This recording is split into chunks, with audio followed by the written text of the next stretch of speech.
Assalamualaikum warahmatullahi wabarakatuh. Salam sejahtera buat Sobat Lin Whitening dimanapun berada. Oke, Bim akan lanjutkan cerita Yechen-nya. Tapi seperti biasa, bantu tekan tombol like dan berkomentar juga. Terima kasih sesudah dan sebelumnya.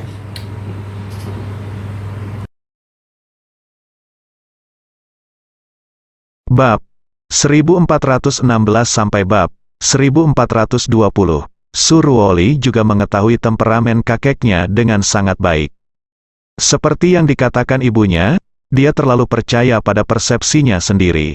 Sama seperti orang-orang zaman dahulu yang percaya pada teori geosentris, mereka sangat yakin bahwa bumi adalah pusat seluruh alam semesta, dan matahari serta semua bintang berputar mengelilingi bumi. Teori yang tampaknya tidak masuk akal ini telah bertahan dalam peradaban besar di bumi selama ribuan tahun. Dan baru pada abad ke-16 teori ini secara bertahap dipatahkan oleh teori heliosentris yang dikemukakan oleh Kopernikus. Hal ini menunjukkan pengaruh empat kata, akar dalam terhadap visi dan struktur seseorang. Oleh karena itu, bahkan jika He Yingxiu menjelaskan pil yang diberikan oleh Ye Chen secara detail di telepon, He Hongsheng tidak akan pernah mempercayainya. Cara terbaik saat ini, dan satu-satunya cara, adalah He Yingxiu kembali ke Mokeng secara langsung dan menyerahkan ramuan itu ke tangan He Hongsheng.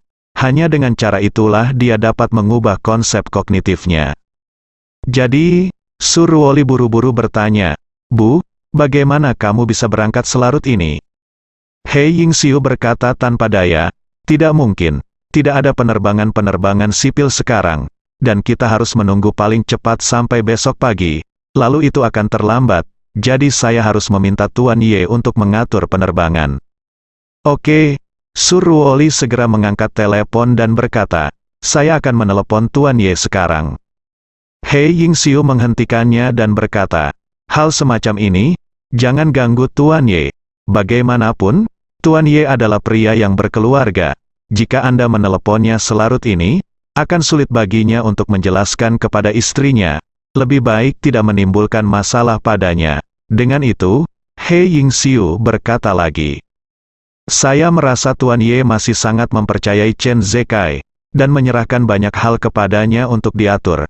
Saya percaya bahwa Chen Zekai memiliki cukup otoritas untuk mengatur penerbangan, jadi kita harus menemuinya." Surwoli mengangguk dan berkata, "Bu, kalau begitu tunggu sebentar, aku akan memberitahu staf."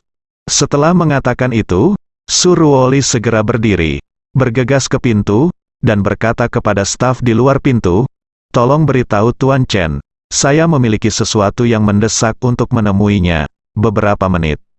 Akhirnya, Chen Zekai berlari mendekat. Melihat Surwoli, dia buru-buru bertanya, "Ada apa dengan Nona Su?" Surwoli mungkin memberitahunya tentang masalah tersebut. Ketika Chen Zekai mendengar bahwa He Yingxiu perlu segera kembali ke Mokeng sesegera mungkin, dia berkata tanpa ragu-ragu, "Tidak masalah. Biarkan Nona He bersiap, helikopter di atap bisa lepas landas dalam 10 menit. Kita akan langsung menuju Bandara Jinling lalu transfer ke pesawat pribadi ke Timur Laut. Saya juga akan mengatur helikopter di Timur Laut terlebih dahulu untuk memastikan Nona He bisa sampai di sana secepatnya. Kami bergegas ke Mokeng." Surwoli menghela napas lega dan berkata dengan penuh terima kasih. "Terima kasih banyak, Tuan Chen." Benar, He Yingxiu juga berganti pakaian ketika dia datang, dan berkata kepada Surwoli dengan enggan. Li berkata, "Ruoli, maafkan aku, Ibu awalnya bilang dia akan menghabiskan waktu bersamamu malam ini, tapi dia harus pergi lagi, Su." Ruoli berkata sambil tersenyum, "Bu, tidak masalah, saya sangat puas bertemu dengan Anda. Selain itu, saya yakin kakek pasti akan memilih untuk bekerja sama dengan Tuan Ye setelah melihat ramuan yang diberikan oleh Tuan Ye. Kapan saat waktunya tiba, kamu pasti akan kembali ke Jinling. Kalau begitu, kita bisa bertemu setiap hari, ya?" He Yingxiu menyentuh wajah Surwoli dan berkata dengan penuh kasih, "Kamu tunggu di sini sampai Ibu, dan Ibu akan kembali sesegera mungkin, oke?" Ketika He Yingxiu bergegas kembali ke Mokeng, Su Ansun sudah berita bahwa keluarga He setuju untuk bekerja sama lagi diberitahukan kepada Su Chengfeng.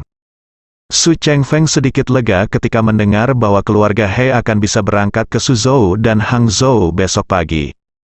Meskipun keluarga He mungkin tidak mampu menandingi kekuatan tuan misterius itu, setidaknya itu akan membuat diri mereka sedikit lebih aman. Saya juga memiliki lebih banyak energi untuk memikirkan cara bermediasi dengan cucu perempuan saya, Su Ziyu. Bagaimanapun, pria itu menyelamatkan Su Ziyu 2 kali. Jika Su Ziyu bisa melindungi dirinya sendiri, maka keselamatannya sendiri akan lebih terjamin. Jadi, setelah dia memuji Su Ansun, dia segera mulai mengatur pesawat khusus. Ada lebih dari 100 orang di keluarga He, dan pesawat penumpang berukuran sedang hingga besar bisa mengangkut mereka semua sekaligus. Kalau bus, saya khawatir setidaknya akan disiapkan 4, dan dibutuhkan 1 atau 2 truk lagi, untuk mengangkut barang bawaan dan perbekalan. Su Chengfeng mengatur agar anak buahnya menyiapkan pesawat penumpang, bus, truk, dan kendaraan lain di satu sisi, dan berusaha untuk membawa keluarga He dari Mokeng tepat waktu pada pukul 10 besok. Dalam hal ini, kita bisa mencapai Suzhou dan Hangzhou sebelum gelap. Saat ini, He Hongsheng tidak berani menunda rencananya untuk besok. Dia sudah mulai memberitahu seluruh keluarga He dan mulai mengemasi barang bawaannya. Seluruh keluarga He tiba-tiba menjadi sibuk hingga larut malam. Su Ansun tetap tinggal di kamar tamu, mendengarkan suara orang bergerak dan mengemas barang-barang di sebelah, merasa sangat puas. Dia tahu bahwa kali ini, Tuan Su sedikit di luar kendali. Tetapi untungnya, dia dengan tegas mengendalikan keluarga He dalam kutipan 2 miliar. Ini harus menjadi penghargaan baginya. Setelah kembali, Tuan Su secara alami akan memiliki beberapa perwakilan. Malam itu, Su An tertidur di tengah suara dentang di sekitarnya, dan dia tidur sangat nyenyak. He Hongsheng, He Yingquan, dan beberapa anggota inti keluarga He lainnya menghabiskan hampir 1 malam tanpa tidur. Setiap orang memiliki pemikirannya masing-masing, kecuali He Hongsheng. Semua orang sudah mulai menghitung bagaimana mereka dapat membagi pendapatan tahunan sebesar 2 miliar, berapa banyak yang Anda dapatkan, dan bagaimana Anda menggunakannya setelah Anda mendapatkannya. Pukul 6 pagi, langit di sebelah timur mulai berangsur cerah. Tadi malam turun salju, dan seluruh kota gurun hampir seluruhnya tertutup salju. Karena cuaca di kota kecil ini terlalu dingin, kebanyakan orang menghabiskan lebih dari setengah tahun di rumah untuk liburan musim dingin. Saat ini juga sangat sepi, dan hampir tidak ada orang di jalan. Saat ini, sebuah helikopter mendekat dengan cepat di langit selatan. He Yingxiu duduk di helikopter, dengan cemas memandangi kota gurun yang jaraknya kurang dari 100 km. Di pelukannya ada 2 pil penyebar darah dan penyelamat jantung yang diberikan oleh Ye Chen. Dia percaya bahwa betapapun tegasnya ayahnya dalam mendamaikan keluarga Su, selama ayahnya mengambil salah satu dari mereka, dia akan segera berubah pikiran. Ketika dia masih berada lebih dari 10 km dari rumah keluarga He, dia berkata kepada pilot, "Saudaraku, tolong temukan lokasi yang cocok untuk mendarat 1 atau 2 km dari kompleks agar tidak ditemukan oleh siapapun. Ada sangat hanya sedikit di kota-kota kecil. Melihat sesuatu seperti helikopter pasti akan menarik perhatian. Tidak masalah jika orang lain memperhatikan." He Yingxiu terutama khawatir Su Ansun, yang tinggal di keluarga He, akan mengetahuinya. Jika dia mengetahui bahwa dia kembali dengan helikopter, kemungkinan besar dia akan curiga dan memverifikasi asal-muasal helikopter tersebut. Jika dia mengetahui petunjuk tentang keluarga Ye, pasti akan menjadi masalah lain di masa depan. Selama dia tidak menemukan helikopter itu, bahkan jika dia melihatnya di rumah He, dia mungkin tidak akan terlalu curiga. Ketika pilot mendengar ini, dia buru-buru berkata, "Ms. He, melihat peta, kami tidak dapat menemukan tempat pendaratan yang cocok di kota. Tetapi jarak di luar kota agak jauh. Apakah Anda punya saran bagus?" He Yingxiu berkata, "Tenggara.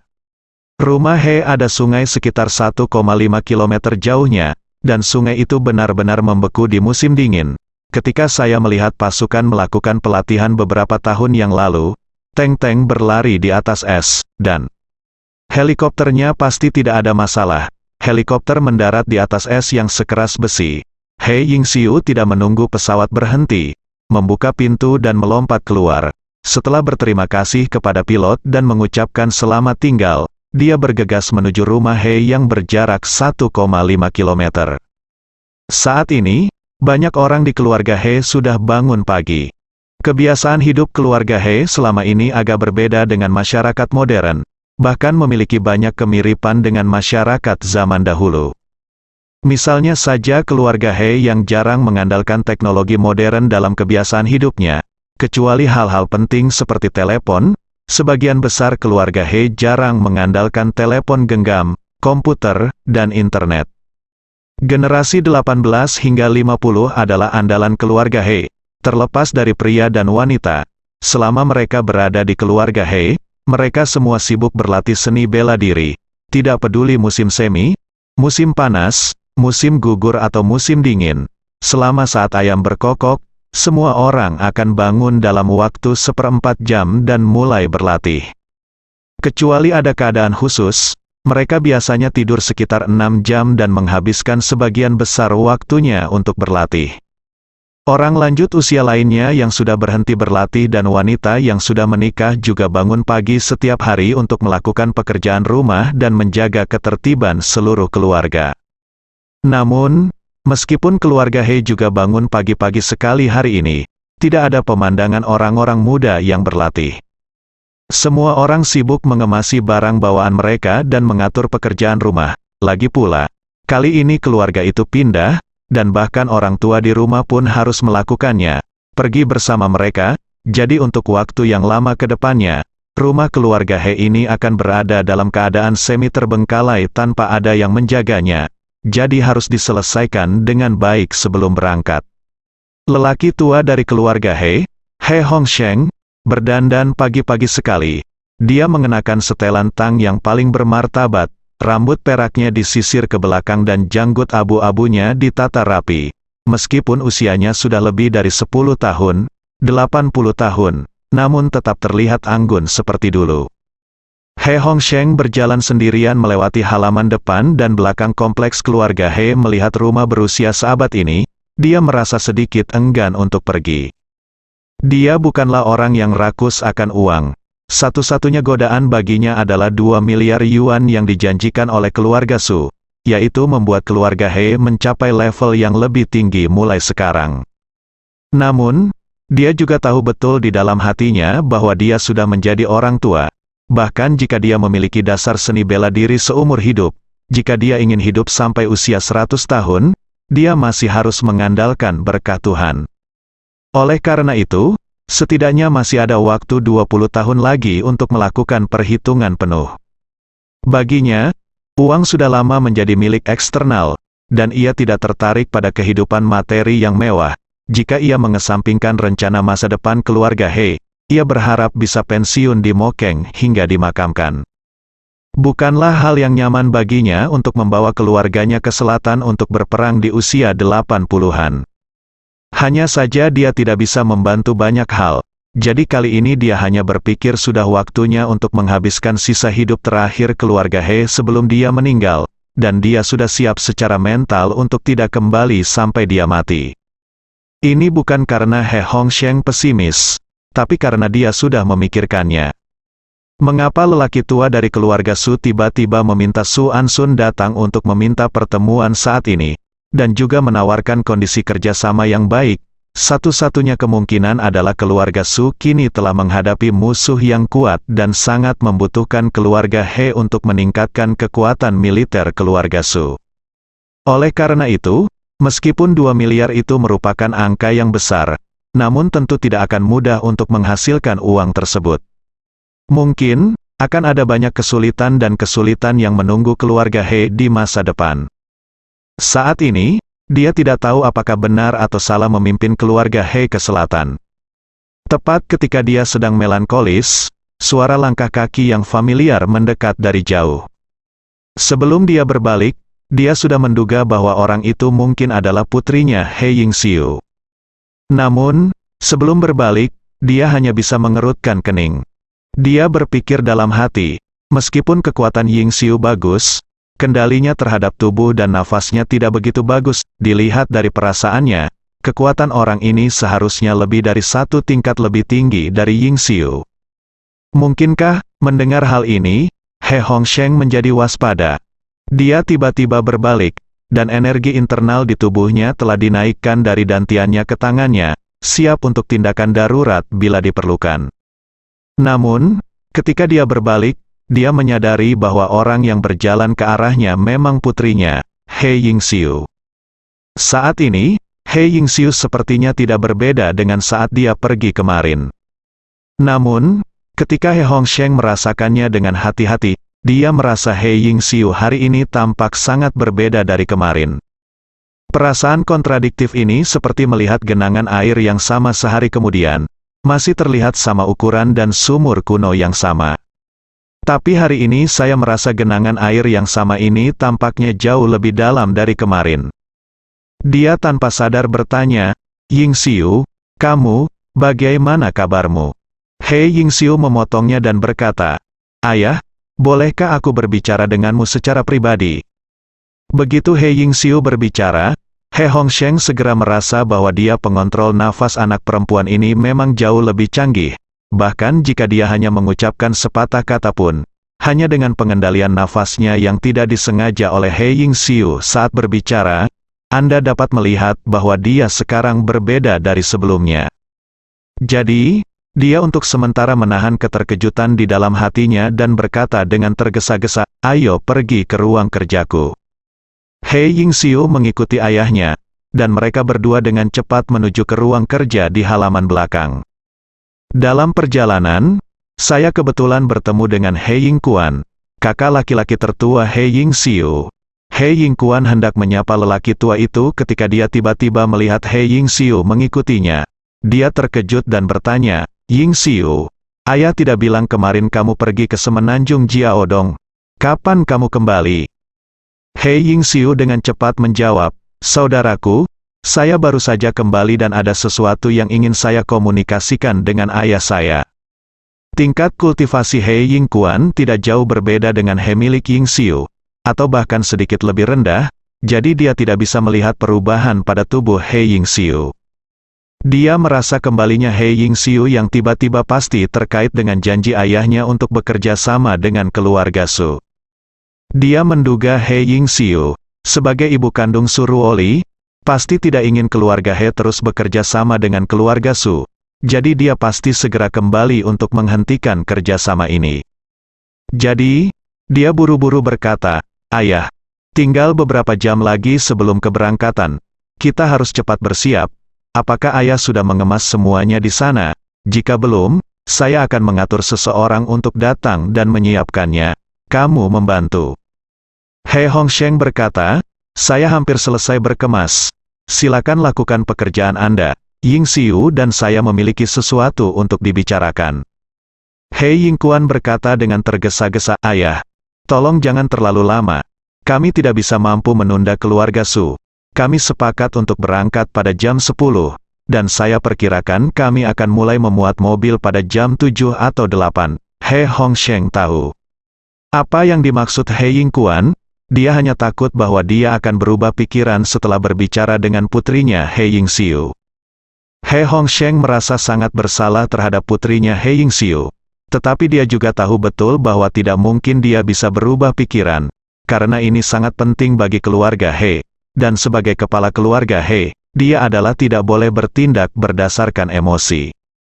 Jadi dia berkata kepada He Yingquan, "Bersiaplah, lebih baik mulai memuat barang bawaan dan barang-barang pada jam 8 sesuai rencana, dan seluruh keluarga akan berangkat tepat waktu pada jam 10. Mendengar ini, He Yingquan menghela nafas lega dan berkata sambil tersenyum, "Tidak apa-apa, ayah. Saya akan segera membuat pengaturannya." He Yingxiu tidak mengatakan apapun di sampingnya, tetapi dia juga mendengar beberapa seluk-beluk dalam percakapan antara ayahnya dan kakak laki-lakinya yang tertua. Tersenyum tak berdaya dan berpikir dalam hati, sepertinya ayah bertekad untuk berbicara dengan Su. Dia selalu menepati janjinya, tapi aku khawatir dalam 10 menit lagi, dia secara pribadi akan merusak karakternya sendiri. Ayah dan putrinya berjalan melalui koridor di halaman depan dan belakang dan datang ke ruang kerja He Hongsheng satu demi satu. He Hongsheng memasuki ruangan terlebih dahulu, diikuti oleh He Yingxiu. He Hongsheng berbalik dan menutup pintu.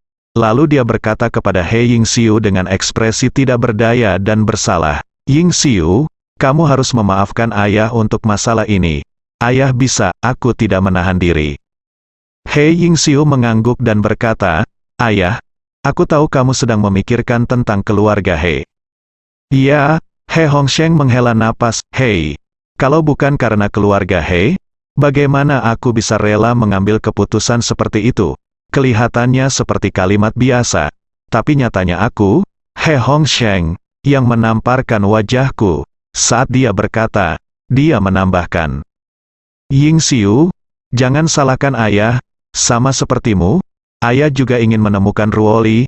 Kembalilah, jadi kamu tidak perlu bertemu keluarga Su di masa depan. Cari saja Ruoli dengan segenap kekuatanmu, He Yingxiu."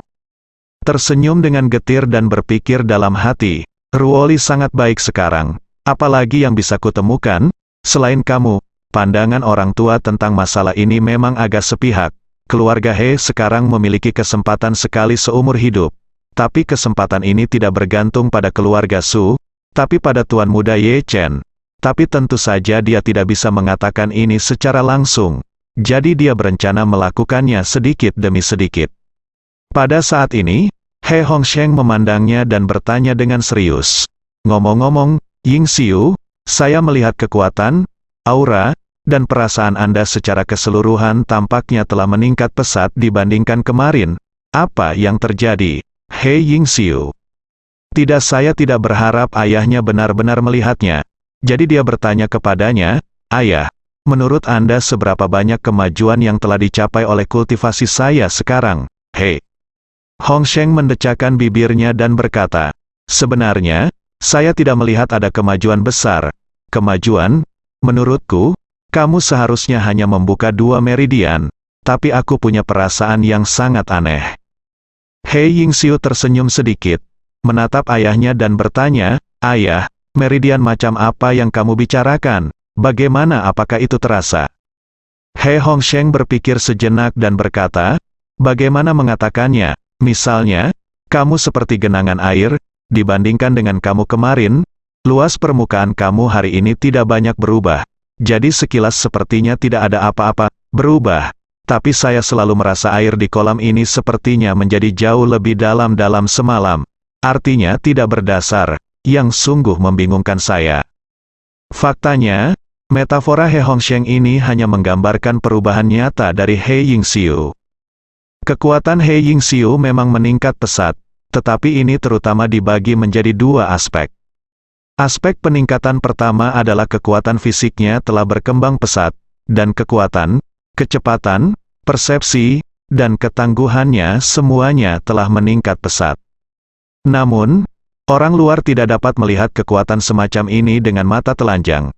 Tidak peduli seberapa bagus penglihatan mereka, mustahil bagi orang untuk menilai dari penampilan seseorang berapa pon kekuatan yang dapat ia pukul, seberapa cepat ia dapat berlari dalam lari 100 meter, dan seberapa kuat daya tahannya dalam lari jarak jauh. Oleh karena itu, He Hongsheng tidak dapat melihat perubahan pada He Yingxiu dalam aspek-aspek ini. Sedangkan untuk peningkatan kedua He Yingxiu, kelancaran meridian Rendu dan Du miliknya telah meningkat pesat dibandingkan sebelumnya. Awalnya, saluran Rennya terhubung 50%, dan saluran Du-nya terhubung 20%. Tapi sekarang, meridian Rennya telah berkembang pesat, dan meridian Du-nya telah mencapai 40%. Tapi ini juga sangat menarik, jika He Yingxiu telah membuka meridian ketiga, atau langsung membawa Su Ruoli, yang telah membuka 3 meridian, kembali ke He Hongsheng, maka He Hongsheng akan dapat membedakannya secara sekilas. Setelah itu semuanya, membuka 2 meridian ada perbedaan besar antara memiliki 1 meridian dan membuka 3 meridian. Itu seperti genangan air yang sama. Kemarin hanya sebesar lapangan basket, tapi hari ini tiba-tiba menjadi 2 kali lebih besar dari lapangan sepak bola celah yang sangat besar. He Hongsheng sendiri hanya 3 meridian yang terbuka. jadi pasti bisa dilihat sekilas. Yang menarik adalah He Yingxiu tidak membuka meridian ketiga seperti yang dilakukan Suruoli, tetapi banyak meningkatkan dua meridian aslinya. Menurut He Hongsheng, air di kolam selalu seukuran lapangan basket dan tidak pernah berubah. Dan dia tidak bisa melihat kehalusan meridian Rendu dan Du He Yingxiu hanya dengan melihatnya dengan mata telanjang. Dia hanya bisa merasakan secara samar-samar bahwa level keseluruhan He Yingxiu telah meningkat pesat, yang memberinya perasaan bahwa air di dalamnya sama, kolam tiba-tiba menjadi lebih dalam. He Yingxiu memandang ayahnya yang tampak bingung, dan berinisiatif mengulurkan sisa lengan kirinya, telapak tangan menghadap ke atas, ke He Hongsheng, dan berkata, "Ayah, saya tahu kamu memiliki banyak keraguan. Tidak ada dasar untuk apa kataku. Kamu bisa memberikannya kepadaku. Periksa denyut nadimu dan kamu akan mengetahuinya segera setelah kamu memeriksa denyut nadimu." He Hongsheng memiliki niat ini, jadi dia buru-buru meletakkan jarinya di pembuluh darah He Yingxiu, dan kemudian menggunakan kekuatan internalnya untuk memeriksanya. Melihat ini, He Hongsheng tercengang. Dia gemetar seolah-olah dia disambar petir. "Yingxiu, kamu, saluran renmu benar-benar bagus. Ini, bagaimana ini mungkin? Saya telah berlatih seni bela diri selama bertahun-tahun, dan saya belum pernah mendengar ada orang yang bisa mencapai saluran ren. Denyut nadinya bagus. Dalam beberapa ratus tahun terakhir keluarga He, di antara begitu banyak leluhur, tidak ada yang pernah mampu menembus denyut ren untuk lebih dari 90%. Orang terkuat yang tercatat hanya 80%. Anda bagaimana ini bisa dilakukan?" He Yingxiu berkata dengan serius, "Ayah, ini yang saya katakan di telepon. Kali ini saya menemukan bahwa kita hanyalah katak di dalam sumur. Yang disebut 4 keluarga besar seni bela diri hanyalah 4. Mereka hanyalah kelompok kecil yang merasa benar sendiri di antara siswa sekolah dasar. Master sejati dapat mengubah tangan mereka untuk membuat awan dan hujan, yang jauh melampaui kemampuan kita mencapai." He Hongsheng tidak sabar untuk bertanya. "Yingxiu, beritahu ayah, apa yang akan terjadi padamu ketika kamu pergi ke Jinling kali ini? Petualangan apa yang kamu alami? Siapa Tuan Ye itu? Mungkinkah dia membantu Anda mencapai kesuksesan besar Renfein?" He Yingxiu mengangguk dan berkata, "Ayah, kekuatan Tuan Ye tidak terduga, dan yang paling penting untungnya, pria dengan kekuatan besar seperti Tuan Ye sebenarnya bersedia bekerja sama dengan keluarga He kami. Ini benar-benar kesempatan besar bagi keluarga He kami." He Hongsheng tidak sabar dan bertanya, "Anda, saya belum memberitahu Anda bagaimana Tuan Ye membuat Anda berkembang begitu cepat." He Yingxiu berkata dengan emosi, "Putri saya cukup beruntung untuk menerima ramuan ajaib dari Tuan Ye. Setelah meminumnya, kedua pembuluh darah Ren dan Du telah meningkat pesat. Tidak hanya itu, saya merasa tubuh saya juga jauh lebih kuat, lebih dari 1 tingkat lebih tinggi dari sebelumnya." Pil ajaib. He Hongsheng tercengang dan berkata dengan rasa tidak percaya di wajahnya, "Kami memiliki ratusan orang di keluarga He. Nenek moyang dari generasi yang lalu telah menggunakan segala macam metode untuk mencari bahan obat terbaik di dunia, dan beberapa bahkan merendam dirinya dalam stoples obat seumur hidup mereka. Namun, masih belum pernah ada orang yang mencapai kesuksesan besar di Meridian Ren. Apakah ada pil ajaib yang bisa? Apakah itu memiliki efek ajaib ini?" He Yingxiu mengeluarkan 2 pil yang tampak biasa dari sakunya, menyerahkannya kepada He Hongsheng, dan berkata, "Ayah, keduanya adalah pil ajaib yang saya sebutkan. Tuan Ye meminta saya untuk membawakannya kembali kepada Anda." Tuan Ye berkata demikian, "Jika keluarga He setuju untuk bekerja sama dengannya, dia akan memberi keluarga He 5 ramuan ajaib dan gaji 100 juta yuan setiap tahun." He Hongsheng mengambil ramuan itu dengan kedua tangannya, merasa sangat ngeri, dan berseru, "Ramuan ajaib ini? Apakah ini benar-benar menakjubkan?" He Yingxiu menunjuk pada dirinya sendiri dan berkata dengan serius, "Ayah, bukankah menurutmu aku telah mencapai kesuksesan besar? Jika kamu tidak percaya, kamu dapat meminumnya dan mencoba efeknya." He Hongsheng sangat ingin mencobanya dan berseru, "Jika ramuan ajaib ini benar-benar memiliki efek yang begitu kuat, maka keluarga He pasti akan mengikuti jejak tuan muda Ye ini di masa depan. Pengejaran seumur hidup He Hongsheng adalah membiarkan keluarga He berkembang di tangannya sendiri. Untuk ini, dia bisa mengorbankan segalanya, bahkan nyawanya sendiri. Itu sebabnya dia bisa menanggung pertumpahan darah cucunya Surwoli di depan 2 miliar orang. Karena menurutnya, cucunya itu penting, tapi memang tidak sepenting masa depan seluruh keluarga He. Namun, ketika dia bertemu He Yingxiu, yang sukses besar di Renmai, dia segera menyadari bahwa peluang seperti ini jauh lebih penting dan langka daripada uang. Dengan 2 miliar yuan di tangannya, dia hanya bisa memastikan kesuksesan Lusinan He, anggota keluarga. Para murid dapat memperoleh bantuan dalam budidaya mereka, tetapi bahan obat biasa itu tidak dapat memberikan banyak bantuan. Bahkan jika 2 miliar dihabiskan untuk satu orang, mustahil baginya untuk mencapai kesuksesan besar. Oleh karena itu, ia dapat dengan jelas membedakan mana yang ringan dan mana yang serius. Jadi, dia menekan keterkejutan di dalam hatinya dan meminta konfirmasi lagi dari He Yingxiu. Yingxiu, apakah benar-benar karena kamu meminum pil ajaib ini sehingga saluran renmu meningkat pesat dan saluran dumu meningkat dari 20% menjadi 40%? Benar sekali, He Yingxiu mengangguk dan berkata dengan serius, "Ayah, kata-kataku tidak berdasar. Kamu akan tahu setelah meminumnya." He Hongsheng memasukkan salah satu pil ke mulutnya, ragu-ragu sejenak dan kemudian melepaskannya. Dia turun dan menghela nafas sambil tersenyum, "Umurku sudah 83 tahun. Jika ramuan ajaib ini benar-benar ajaib, akan sia-sia bagiku, orang tua, untuk meminumnya.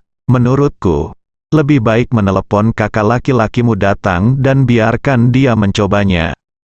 He Yingxiu berkata dengan tergesa-gesa, "Ayah, kamu adalah kepala keluarga. Di masa depan, apakah keluarga He kita akan bekerja sama dengan Tuan Ye? Kamu harus membuat keputusan sendiri, jadi kamu harus minum satu pil dulu dan lihat efeknya. Dan kamu adalah keluarga He kami, keluarga terkuat dan basis budidaya tertinggi. Jika mereka meminum pil ajaib ini, tingkat budidaya mereka pasti akan semakin meningkat, dan mungkin meridian keempat bisa dibuka. Kalau begitu, kekuatan keluarga He kita pasti bisa mengambil langkah maju." He Hongsheng berpikir sejenak, mengangguk sedikit, dan menghela nafas. "Kalau begitu aku akan mengambil satu dan mencobanya." Setelah itu, dia memasukkan pil di tangannya ke dalam mulutnya. Obat mujarabnya meleleh di mulut Anda, gelombang energi internal menyebar dari perut ke seluruh tubuh, dan berkumpul di dantian melalui 3 meridian yang dibuka oleh He Hongsheng. Meridian Ren, yang awalnya terhubung ke 70%, langsung terstimulasi oleh kekuatan internal yang kuat ini untuk mencapai puncaknya. Du meridian awalnya terbuka 50%, tetapi di bawah pengaruh obat, jumlahnya melonjak hingga 70%. Chongmai awalnya dibuka 20%, tapi kali ini berlipat ganda menjadi 40%. Dan meridian keempat, Daimai, yang telah ia ingin buka selama beberapa dekade, sebenarnya menunjukkan tanda-tanda mengendur. He Hongsheng sangat gembira, berpikir bahwa dia memiliki kesempatan untuk membuka denyut sabuk, jadi dia segera duduk di lantai dan mencoba yang terbaik untuk menggunakan kekuatan internal yang melonjak di tubuhnya untuk menyerang denyut sabuk. Bagi orang awam, 8 meridian luar biasa tertutup secara alami. Jika praktisi bela diri ingin mengungguli orang biasa dalam hal kekuatan, mereka harus melakukan segala kemungkinan untuk membuka 8 meridian yang semula diblokir. Namun, sangat sulit untuk membuka 8 meridian. Jika Anda menerobos salah satunya, Anda bisa menjadi master di mata orang biasa dan melangkah ke pintu seni bela diri. Namun, sebagian besar orang seni bela diri berhenti di sini. Kebanyakan dari mereka tidak akan pernah bisa membuka Ren dan Du saluran dalam kehidupan mereka. Jika Anda menerobos 2 di antaranya, Anda bisa menjadi master seni bela diri saat ini. Saat ini, sekelompok kecil praktisi seni bela diri dapat dianggap master seni bela diri. Jika dapat memecahkan 3 di antaranya, mereka pasti akan menempati peringkat 10 besar di antara praktisi seni bela diri di negara ini. Adapun untuk menembus 4 cabang tersebut, saat ini di antara puluhan keluarga pencak silat yang ada di tanah air, tidak ada satupun yang mampu mencapai level setinggi itu. Bagi He Hongsheng, selama dia bisa menembus meridian keempat, dia bisa menjadi puncak di antara praktisi seni bela diri dalam negeri. Tepat ketika He Hongsheng berusaha mati-matian untuk mewujudkan ambisinya, dia terkejut menemukan bahwa sebagian besar kekuatan obat yang melonjak di tubuhnya mengalir ke organ dalam dan tubuhnya melalui berbagai pembuluh darah dan saraf. Pada saat ini, seluruh tubuhnya seolah-olah telah mengering, dan efek obat dari ramuan ilahi itu seperti mata air yang jernih. Awalnya, dia ingin semua mata air jernih digunakan untuk membersihkan pembuluh darahnya sendiri, tetapi karena tubuhnya terlalu kering, sebagian besar mata air jernih gagal mengalir ke pembuluh darahnya, tetapi dengan cepat diserap oleh tubuh. Segera setelah itu, ia merasa fungsi tubuhnya telah pulih dan meningkat pesat, dan tubuhnya tiba-tiba terasa beberapa tahun lebih muda. Namun, efek obatnya juga terseret ke bawah oleh tubuh, hampir habis, dan ia tidak memiliki tenaga ekstra untuk melakukannya. Lanjutkan, serang pulsa Ben. He Yingxiu terus menatap ayahnya dan terkejut saat mengetahui bahwa penampilannya tampaknya telah meningkat pesat, dan kulitnya tampak tidak setua dan keriput seperti sebelumnya. Dia ingin tahu apakah kultivasi ayahnya telah meningkat pesat, tetapi dia tidak berani ikut campur, jadi dia hanya bisa menahan keterkejutannya dan menunggu ayahnya bangun. Setelah beberapa saat, He Hongsheng tiba-tiba membuka matanya, dan air mata berlumpur mengalir dari sudut matanya. He Yingxiu buru-buru bertanya, "Ayah, mengapa kamu menangis? Bagaimana perasaanmu?" He Hongsheng diam-diam menyeka air matanya dan menghela nafas dengan sedikit kesal. Ramuan ajaib ini benar-benar ajaib, dan kekuatannya sangat kuat sehingga sungguh mengejutkan. Saya awalnya mengira saya mengambil kesempatan ini untuk menguji denyut sabuk untuk melihat apakah saya dapat menembus meridian keempat. Namun saya tidak menyangka bahwa tubuh saya benar-benar terlalu tua dan banyak menghambat saya. Lebih dari setengah sebagian besar kekuatan obatnya diserap oleh tubuhku. Itu benar-benar terlalu boros. Itu terlalu boros. He Yingxiu berkata dengan tergesa-gesa, "Ayah, bagaimana ini bisa menjadi sia-sia? Lagi pula, kamu berusia lebih dari 80 tahun, dan fungsi internal dan eksternal tubuh Anda telah sangat memburuk. Pil ajaib ini mendistribusikan efek obat ke tubuh Anda. Saya pikir itu pasti akan menunda penuaan Anda dan bahkan memperpanjang umur Anda. Ini adalah hal yang baik, menurut pendapat saya, dalam kondisimu saat ini. Kamu pasti akan hidup sampai usia lebih dari 100 tahun, He Hongsheng berkata dengan menyesal. Cao Wendao. Si sudah mati. Jika saya dapat menembus 4 meridian, meskipun saya hanya memiliki 3 meridian 5 tahun lagi untuk hidup, saya bersedia melakukannya. He Yingxiu segera menyerahkan pil lain kepada He Hongsheng dan berseru, "Ayah, saya menginginkannya. Mengapa Anda tidak meminum obat ajaib ini juga? Mungkin Anda dapat membuka meridian keempat dalam satu gerakan." He Hongsheng dengan cepat mendorong tangannya dan berkata dengan rasa bersalah, "Tidak. Tidak, sama sekali tidak. Aku seperti ini orang tua sialan. Sungguh tidak ada gunanya menyia-nyiakan obat ajaib lainnya." He Yingxiu berkata dengan tegas, "Ayah, sekarang di seluruh keluarga He kami, Anda adalah satu-satunya yang telah menembus 3 meridian. Keluarga He kami dapat diperingkat di antara 4 keluarga besar seni bela diri, dan sebagian besar karena Anda sendiri. Dukung, jika Anda menunggu 100 tahun, keluarga He pasti akan keluar dari 4 keluarga besar, jadi obat-obatan ini adalah yang paling tepat untuk digunakan pada Anda." He Hongsheng berpikir sejenak dan berkata, "Dalam hal ini, panggil kakak tertuamu. Beri dia sisa obat ajaib untuk dicoba." "Tidak," He Yingxiu berkata dengan tegas, "Ayah, kakakku selalu cenderung untuk kembali bersama keluarga Su. Dan sejujurnya, kakak laki-lakiku yang tertua, dia sama sekali tidak menaruh perhatian pada kultivasi. Sebaliknya, dia terlalu memperhatikan uang dan menikmati hidup. Cara keluarga He berlatih seni bela diri adalah semakin dingin semakin baik.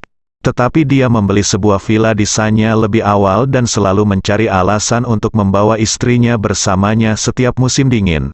Anak itu pergi ke sana untuk berlibur. Kultivasi bukan lagi pengejaran seumur hidup baginya. Memberinya pil ajaib jelas merupakan pemborosan terbesar. Kata-kata He Yingxiu menyentuh titik sakit He Hongsheng. Dia tahu lebih baik dari siapapun tentang kebajikan apa yang dimiliki putra sulungnya. Sejak 20 tahun yang lalu, dia mengetahui bahwa putra sulungnya telah kehilangan tujuan utamanya dalam seni bela diri. Tak hanya itu, ia juga terobsesi dengan kenyamanan materi. Dalam kata-katanya sendiri, setelah bekerja keras selama 20 atau 30 tahun dalam seni bela diri, inilah saatnya untuk menikmati hidup. Para bintang seni bela diri dan bintang laga itu juga mengalami kesulitan ketika mereka masih muda, dan mulai mencapai puncak kehidupan mereka di usia paruh baya. Bahkan banyak bintang seni bela diri yang menjadi miliarder pada usia 30 tahun, dan status pribadi mereka juga menurun drastis dengan kecepatan yang terlihat dengan mata telanjang. Terlihat bahwa mereka semakin jarang berlatih. Saya semakin jarang berlatih, tetapi hidup saya menjadi semakin baik. Ketika Anda berusia 17 atau 18 tahun, Anda mungkin hanya mendapatkan gaji beberapa ratus yuan dengan bekerja keras membuat film. Namun ketika Anda berusia 30 tahun, Anda bisa mendapatkan gaji puluhan juta atau lebih dengan menunjukkan wajah Anda dengan santai, dan melakukan trik. Ini juga sangat merangsang He Yingquan. Dia merasa karena para bintang seni bela diri yang hanya berlatih beberapa seni bela diri dari orang luar bisa menjadi master. Mengapa dia tidak bisa sama dengan mereka setelah dia berlatih seni bela diri selama 20 hingga 30 tahun? Sejak saat itu, budidaya He Yingquan hampir mengalami stagnasi. Namun, perjalanan seni bela diri sangatlah sulit, dan tidak bisa dibandingkan dengan trik-trik palsu itu. He Hongsheng tahu betul bahwa meskipun budidaya putra sulungnya jauh lebih unggul daripada orang biasa, mencari nafkah di seni bela diri sebenarnya tidak begitu menarik. Belum lagi membiarkan dia memimpin seluruh keluarga He. Namun, meskipun He Hongsheng sangat tidak puas dengan sikap pasif He Yingquan, dia tidak memiliki rencana cadangan lainnya. Kakak-kakaknya yang lain memiliki bakat yang relatif rata-rata, walaupun mereka bekerja keras. Namun kekuatan mereka secara keseluruhan bahkan tidak sebaik He Yingquan yang pasif dan lambat dalam bekerja. He Yingxiu baru saja mengatakan bahwa sebagian besar alasan mengapa keluarga He menjadi salah satu dari 4 keluarga besar seni bela diri adalah He Hongsheng. Ini memang benar. Jika He Hongsheng mati, dilihat dari kekuatan keturunan keluarga He, mereka akan melakukannya dengan cepat keluar dari 4 keluarga besar, dan urutan keluarga bahkan keluar dari 10 besar dalam satu gerakan. He Yingxiu memang sangat baik ketika dia masih muda, tapi sayangnya, dia dipilih oleh keluarga Su ketika dia baru saja dewasa. Dia pergi ke keluarga Su untuk melindungi Su Soudao.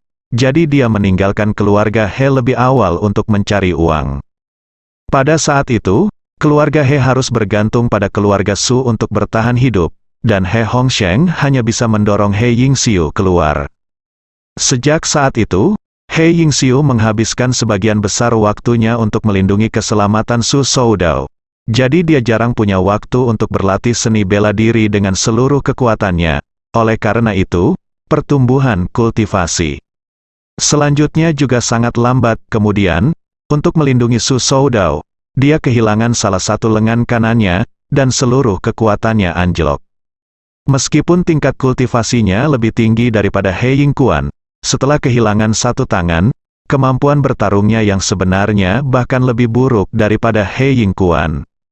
Selain itu, He Hongsheng juga tahu betul bahwa meskipun dia tidak memihak dan tidak lebih menyukai laki-laki daripada perempuan, masih sulit bagi seluruh keluarga He untuk menerima perempuan sebagai kepala keluarga, dan bahkan lebih sulit lagi untuk menerimanya seorang wanita cacat sebagai kepala keluarga. Oleh karena itu, He Hongsheng merasa, saya khawatir tidak akan ada calon kepala keluarga He di masa depan selain He Yingquan. Tapi sekarang, kata-kata He Yingxiu membuatnya menyadari sebuah poin penting. Putra tertua benar-benar tidak tertarik dengan seni bela diri selama ini. Jika saya memberinya sisa pil ajaib, mungkin tidak ada efek positifnya sama sekali. Selain itu, Meskipun dia bersedia menyerahkan keluarga He ke tangan putra sulungnya He Yingkuan di masa depan, dia mungkin tidak dapat mengembangkan keluarga He dengan sepenuh hati. Sebaliknya, kemungkinan besar dia akan langsung mengemas seluruh keluarga He dan menjualnya kepada keluarga Su, lalu menikmati hidup dengan sejumlah besar uang yang diberikan oleh keluarga Su. Kalau begitu, seluruh keluarga He akan menjadi alatnya untuk menghasilkan uang.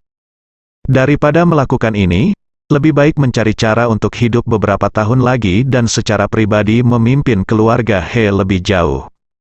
Jika dia bisa menghabiskan energi terakhirnya dan mendorong keluarga He ke posisi keluarga seni bela diri nomor 1 di negaranya, maka dia akan mati tanpa penyesalan. Setelah memikirkan hal ini, dia akhirnya mengambil keputusan dan berkata kepada He Yingxiu, "Yingxiu, kamu benar. Membuat keluarga He maju lebih tinggi dan lebih jauh adalah misi kita yang paling penting, karena Tuan Ye telah memberi kita kekayaan yang sangat kita dambakan. Lalu dia akan menjadi satu-satunya di keluarga He kita yang akan mematuhinya mulai sekarang." He Yingxiu bertanya dengan tergesa-gesa, "Ayah, apakah kamu setuju untuk bekerja sama dengan Tuan Ye?" He Hongsheng berkata dengan tegas, "Tuan Ye memberiku keajaiban pil, dan saya sudah meminumnya. Bagaimana kita bisa menyesalinya saat ini?" He Yingxiu berkata dengan penuh semangat, "Bagus sekali. Sungguh luar biasa, selama kita bekerja sama dengan Guru Ye dengan sepenuh hati. Apa yang Guru Ye dapat berikan kepada kita sama sekali tidak 5 kali setahun. Sesederhana pil ajaib dan uang tunai 100 juta, saya yakin Guru Ye tidak hanya dapat menjadikan keluarga He sebagai keluarga seni bela diri nomor 1 di negara ini, tetapi juga menjadikan keluarga He melampaui keluarga seni bela diri dan menjadi eksistensi yang lebih kuat." He Hongsheng bertanya tanpa sadar. "Yingxiu, kamu mengatakan bahwa kamu melampaui keluarga seni bela diri dan menjadi makhluk yang lebih kuat. Eksistensi apa yang lebih kuat ini?" He Yingxiu menggelengkan kepalanya dan berkata dengan tenang, "Saya juga tidak tahu. Awalnya saya berpikir bahwa ahli seni bela diri, dia seharusnya menjadi orang dengan kekuatan jarak dekat terkuat, tetapi setelah bertemu Guru Ye kemarin, saya merasa bahwa kami hanyalah katak di dasar sumur. Kami hanya tidak mengerti betapa luasnya dunia di luar sumur seni bela diri." He Hongsheng bertahan, dia terus bertanya, "Lalu menurutmu kekuatan seperti apa yang dimiliki Tuan Muda Ye?" He Yingxiu berkata dengan jujur, "Saya tidak dapat melihat kekuatan sebenarnya dari Tuan Muda Ye." He Hongsheng bertanya lagi, "Lalu menurutmu Tuan Muda Ye ini lebih baik dari kita?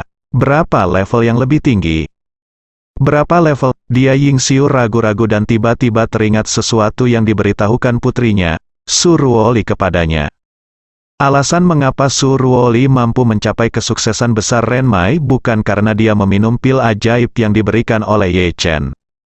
Menurut putrinya, Ye Chen hanya memeriksa denyut nadinya dan sepertinya menggunakan kekuatan internalnya untuk bergerak di meridiannya, dan kemudian secara langsung membantunya mencapai kesuksesan besar Ren Meridian. Ini setara dengan ketinggian yang tidak dapat dicapai kebanyakan orang setelah berlatih keras sepanjang hidup mereka. Bagi Ye Chen, hanya dengan mengukur denyut nadi lawan, ia dapat dengan mudah mengangkat lawan ke ketinggian tersebut. Hanya dengan menggerakkan satu jari saja sudah sepadan dengan usaha seumur hidup orang lain. Ada berapa level di antaranya? Mungkin tidak bisa lagi dijelaskan secara murni dari segi tingkatannya. Memikirkan hal ini, dia memandang ayahnya dan berkata dengan serius, "Ayah, jika kamu benar-benar memintaku untuk memberitahumu, mungkin itu adalah kesenjangan yang sama antara Sun Wukong dan Buddha Tathagata.